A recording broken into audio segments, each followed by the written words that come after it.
செம்பருத்தி மின்மினி கதைகள். மிகவும் ஒரு சுவாரஸ்யமான புத்தகம். இதை எழுதியிருக்கிறவர் வந்து டாக்டர் சேஷாசலம். திருச்சியில் வாலாடி பகுதியில் அவர் ப்ராக்டிஸ் பண்ணிட்டு இருக்கக்கூடிய ஒரு மருத்துவர். இந்த புத்தகத்தை வெளியிட்டிருக்கிறது வந்து மணிவாசகர் பதிப்பகம். 128 பக்கங்கள், விலை 150 ரூபாய். பதிப்பு இடப்பட்டது வந்து டிசம்பர் 2024. ஸோ இந்த புத்தகத்தில் கிட்டத்தட்ட பார்த்தீங்கன்னா 40 ஸ்டோரிஸ் இருக்கு. ஆசிரியரை பற்றி நம்ம தெரிஞ்சுக்கலாம் அப்படின்னா, அவர் முதலே சொன்ன நான் ப்ராக்டிஸ் பண்ணக்கூடிய ஒரு டாக்டர். முதல்ல நிறைய விஷயங்களை அவர் வந்து இணையத்தில் தான் எழுதிட்டு இருக்காரு. ஒவ்வொரு அப்போ நடக்கக்கூடிய கரண்ட் விஷயங்கள், தன்னுடைய உணர்வுகள், இல்லை பேஷன்ஸ் பார்த்து அது மாதிரி எழுதுறதை பார்த்துட்டு அவருடைய மகள்களே சொல்லியிருக்காங்க, அப்பா ரொம்ப நல்லா எழுதுறீங்க, உங்களுடைய எழுத்துக்களை எல்லாத்தையும் சேர்த்து வாட்ஸ்அப் அலப்பறைகள் ஒரு புத்தகமாக போடலான்னு சொல்லி அவங்க தான் ஆலோசனை சொல்லியிருக்காங்க. அதுக்கப்புறம் தான் அதை வந்து புத்தகமாக போடணுன்ற ஒரு ஆசை அவருக்கு வந்திருக்கு. அதுவும் நிறைவேறி இருக்கு. ஸோ இந்த புத்தகத்துக்கு வந்து கிட்டத்தட்ட பார்த்தீங்கன்னா 44 சிறுகதைகள் இருக்கு. ஸோ இந்த கதைகளில் வந்து பார்த்தீங்கன்னா எல்லாத்துலேயும் ஒரு சின்ன ஒரு ஒற்றுமை இருக்குது. எல்லாமே ஒரு பக்க கதைகள் தான். அதனால தான் இது மின்மினி கதைகள்னு தலைப்பு கொடுத்துருக்காங்க.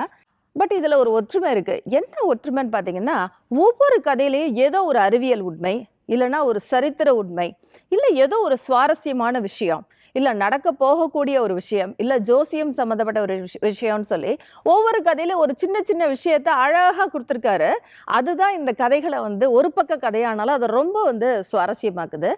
ஸோ இதில் இருக்கக்கூடிய ஒரு சில ரொம்ப சுவாரஸ்யமான கதைகளை நம்ம பார்ப்போம். ஃபஸ்ட்டு பார்த்தீங்கன்னா, பல உணர்வுகளை வந்து மிக்ஸ் பண்ணி இருக்கக்கூடிய அந்த கதைகள் பார்த்தீங்கன்னா, ஒரு சிலது காதல் பற்றின கதைகள், ஒரு சிலது தாய் மகன் அன்பு, ஒரு சிலது பார்த்தீங்கன்னா ஆசிரியருக்கும் மாணவனுக்கும் இடையே உள்ள ரிலேஷன்ஷிப். இது மாதிரி பலதரப்பட்ட எல்லா விதமான ஒரு தளங்களையும் போய் அந்த கதைகள் வந்து போய் ஹிட் பண்ணியிருக்கு. ஸோ எல்லாருக்குமே வந்து காமனான ஒரு புக்காக இதை வந்து நம்ம சொல்லலாம். ஸோ காதல் பற்றின கதைகளில் பார்த்தீங்கன்னா, ஒருத்தர் வந்து ஆக்சுவலாக இது வந்து ஒரு சின்ன ஒரு பேய் கதை மாதிரி தான். பட் கடைசியில் தான் நமக்கு புரியும், அவன் காதலிச்சது, அந்த ஹீரோ வந்து காதலிக்கிறது ஒரு பேயை அப்படின்றது நமக்கு கடைசியில் தான் புரியும்.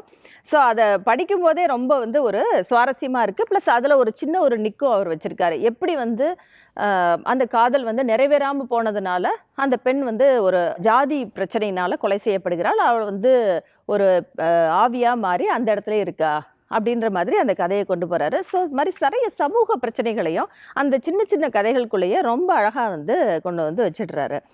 அதே மாதிரியே இன்னொரு ஒரு பேய் கதை கூட இருக்குது, 13ஆம் நம்பர் வீடுன்னு சொல்லி. ஸோ அது மாதிரி பல கதைகள் சுவாரஸ்யமாக இருக்குது. நீங்கள் படித்து பார்த்தீங்கன்னா கட்டாயமாக உங்களுக்கே ரொம்ப பிடிச்சிடும். ஒரு சிலது பார்த்தீங்கன்னா, தாயின் பாசம் அப்படின்னு ஒரு கதை எனக்கு ரொம்ப ரொம்ப பிடிச்சது. அதான் அந்த தாய் மகன் முதல்ல நான் சொன்னேன். ஸோ இந்த கதையில் எனக்கு ஏன் இது ரொம்ப பிடிச்சதா, ஜெர்மனியில் நடக்கக்கூடிய ஒரு விஷயம், அதை வந்து அப்படியே வந்து கதையாக வந்து எழுதியிருக்காரு. அதில் பார்த்தீங்கன்னா, அந்த குழந்தை வந்து படியில் தவறி விழுது, 5 வயசு குழந்தை. பட் அந்த தாய் வந்து பேசாமல் பார்த்துட்டு இருக்காங்க. அந்த குழந்தைய போய் தூக்கலை, வேற யாரோ போய் தூக்க போகிறப்ப கூட வெயிட் பண்ணுங்க, அவனா எந்திரிக்கட்டும் அப்படின்னு சொல்கிறாங்க. அவனா எந்திரிச்சு வரும்போது அந்த தாயினுடைய பார்வையிலேயே நீ வந்து படிக்கட்டில் வரும்போது கவனமாக வரணும் அப்படின்றத அந்த தாயினுடைய செய்கை உணர்த்துது. அதே நம்மளா இருந்தால் என்ன பண்ணுவோம், உடனே படி அடித்து படி மேலே தான் தப்புன்ற மாதிரி அந்த குழந்தைக்கு வந்து நம்ம ஒரு தவறான ஒரு புரிதலை வந்து உண்டாக்கிடுவோம்.